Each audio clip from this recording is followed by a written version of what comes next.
السلام عليكم ورحمة الله وبركاته. وأنا مديما جرورا أرسي في لولا هرارجة. أما مجادي كاتو كوتو نبرجرا جا أرسيتي هدو مسكينة ديكشان ميم مخنا كما أقول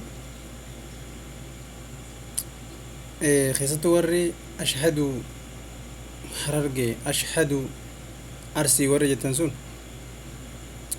akka amantillee akka sirriin taane hubadhaa asumaan akki sun akka sirriin taane namni osoo wal lolelleedha akkaataa itti wal tumuu qaba akkaataa itti wal loluu qaba amantiin ga'u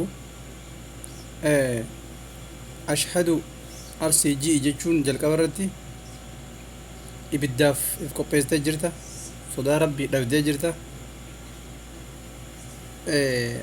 nama islaama irraa wanni akkasii hin eegamu arsii fi harargeen ummata islaamati akki sun garuu waan sirriitii miti as dhaamsa kiyya wannan isin dhaamu namni rabbii sodaattan namni rabbitti amantan nama tokkollee hin qabina arsilleen harargelleen nama takkallee hin qabinaadha yoo rabbi sodaate waan kana dhaabadhaa isin jenna.